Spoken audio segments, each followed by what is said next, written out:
Hey, what are you doing? It's Nick Digilio here. How are you? I've been posting a video every day this month. It's October. It's the greatest month ever because it's autumn and because it's the month of Halloween, which is the greatest holiday of all time, and that everybody loves to celebrate Halloween by watching horror movies. So every day this month, I have been posting a video talking about a different horror movie every single day.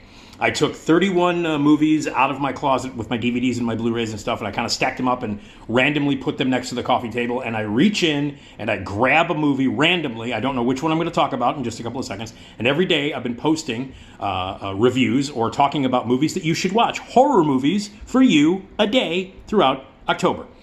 So I'll do it in a second. We are at number 16, October 16th. 16th movie to talk about. All right, October 16th. I'll get to it in a second. Please donate if you can to my Patreon page. It would help. $3 a month, as little as $3 a month, could help so much. You'll get bonus material. Go to patreon.com/NickDShow. Everything I do, from the videos to the stories to the reviews, any of the other stuff that I do, and including the podcast, I don't get paid for it. So if you can help me keep these things going by donating to my Patreon page, you'll get a little bonus material too. Patreon.com/NickDShow. Write it down. Donate. Patreon.com/NickDShow. Check out my podcast, the Nick D Podcast. Twice a week, new episodes, Tuesdays and Fridays. My co-host is Esmeralda Leon. We have great interviews with incredible guests. We talk about books and TV. We review movies regularly. I'm a film critic, so I review the movies there too. And you can get that podcast for free, Radio Misfits. Google the Nick D Podcast. It's everywhere. We're doing a live version of the Nick D Podcast at Zanies in Rosemont. The tickets are on sale now. Buy your tickets. Order them now at rosemont.zanies.com. Rosemont.zanies.com. It's the Nick D Podcast Live, Tuesday, November 15th. It'll be interactive. You'll be a part of it. We'll have surprise guests. We're giving away some really cool prizes. Lots of really incredible things. It's going to be very funny and interactive. It's going to be awesome. You should be there live as part of history.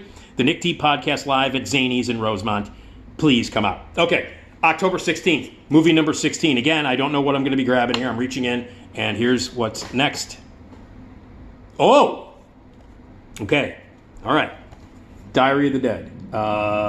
George Romero. Yes, that's signed by George Romero, my friend George Romero. Diary of the Dead. Yes.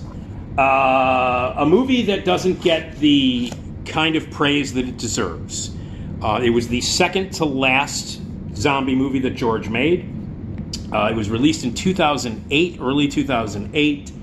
And it is part of the whole, the world that George Romero created. The zombie world that George Romero created. Earlier on, I talked about Dawn of the Dead. George Romero, as I've mentioned before, one of the greatest artists that's ever lived, not just a horror director, but a satirist, an incredible writer, a brilliant mind, an amazing filmmaker, a man that was filled to the brim with ideas that he would exercise and write beautifully. The man, up until the day he died, was filled with incredible ideas and communicated them so beautifully and did them so well within the horror genre. He invented an entire genre. The zombie genre, as we know it, was invented by George Romero. Diary of the Dead was kind of a reboot, if you will, of the zombie genre. It happens on the very first night of the zombie apocalypse, when zombies start to happen. Nobody knows what they are yet. Nobody knows what's happening. So the whole idea of the zombie plague happening begins again in Diary of the Dead. So this is not really a sequel to, Dawn and Land and Day, Night. This is a separate thing. This is like early 2000s. What would happen if the zombie apocalypse, the zombie plague, happened in early 2008? How would we deal with it? What would happen? Well, this is a movie that takes on technology and was way ahead of its time. I think this is the second best zombie movie that George Romero made. Dawn is first, and then I say this one's second. Way, way ahead of its time. This movie was way, way, way ahead of its time. This movie tackles social media. This movie came out in 2008. It was shot in 2007. This movie says more about the current way we get our news, the current way that we decipher things through the internet, through social media, better than anything right now. And this movie was made and written in the early 2000s. This movie was made in 2008, released in early 2007. Romero wrote it in 2006. And he was way ahead of the game. His predictions of what would happen in terms of the internet, in terms of how we get our news, in terms of the lies that are filling the internet, the bullshit that is sifted through social media, the way that people want to be social media stars. All of that stuff is in this movie. And this movie, again, released in early 2008. So way, way, way ahead of the game. Way ahead of the game. What's happening now in the world of social media, and how people are influencers, and how assholes, morons with no talent get to be stars simply because they do TikTok videos, or they go on the gram, or we get our news through social media, and we're informed about the world through the internet. All of that stuff is what this movie's about. It's about a group of people who, during the zombie apocalypse, are making a film, and it's about them making the film on video and shooting it. It's about this is a found footage movie. It's one of the best of the found footage movies, and again, very early on. This is way before the right before the Paranormal Activities movies and all that other bullshit found footage movies happened. This was, again, a found footage movie that was cut together through, and it was all shot on video cameras and on and on phones and all of that stuff. The characters themselves, it's all about them putting things on social media. It doesn't exist if it's not on social media. It doesn't exist. It really doesn't count if you don't make it into a video or a movie, if you don't share it on the internet, if you don't share it on social media. Now, the problem was, George made this movie. MySpace was the big thing. So MySpace is used a lot.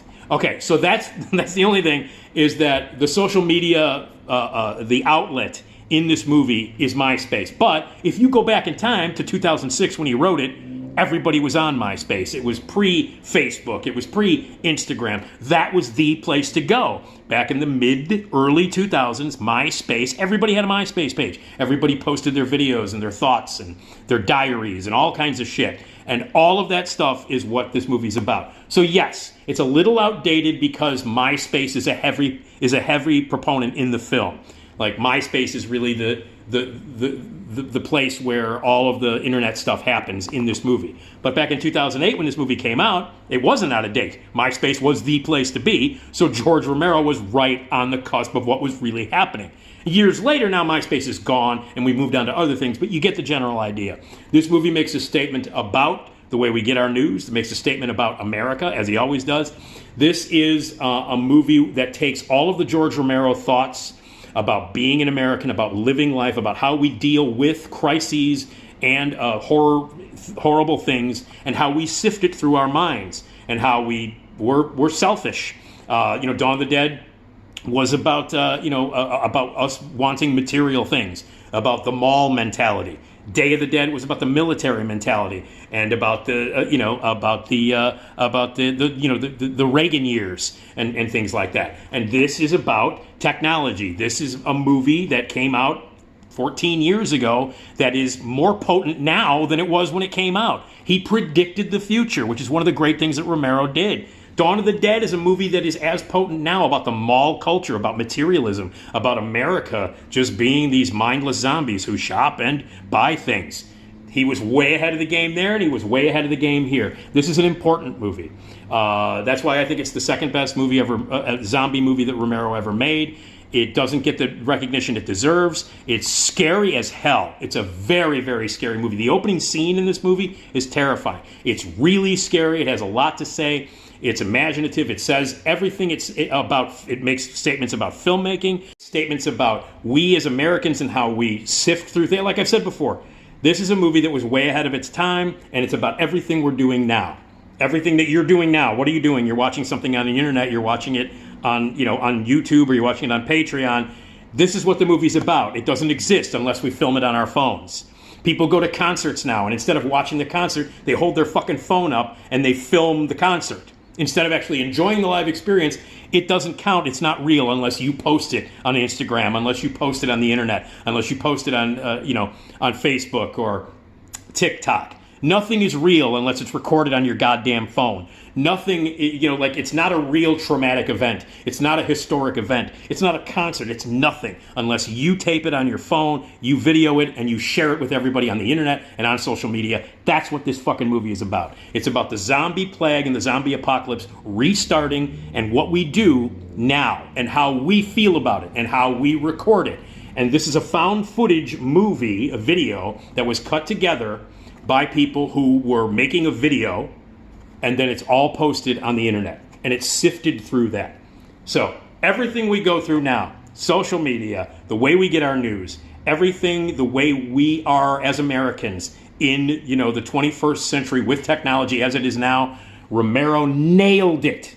And on top of it, it's a kick-ass zombie movie. It's just a great zombie movie. On the simplest of levels, in the world of genre of George Romero zombie movies, it is great. It's scary as shit. The zombies are cool. The effects are great. There's a goddamn Amish guy in this movie that rules. It is great social commentary. It's brilliant. It's satire. It's everything that you could ever want from a fucking brilliant George Romero movie. Great zombie movie, great scary movie, and way ahead of its time as far as making statements about what we do today and the world of technology. I'm telling you right now, you watch this movie now, except for MySpace being out of date, everything about this movie was ahead of time and says more about what we do and how we, perceive things through the internet and social media. A powerful, powerful, incredibly brilliant statement. A great movie. One of the best zombie movies ever made. If you've not seen it, you should. Completely brilliant, terrifying, made on a minuscule budget, filled with ideas that go beyond any kind of budget. One of Romero's best movies. If you've not seen Diary of the Dead, you should watch it tonight. Brilliant stuff. All right, another new movie talked about tomorrow.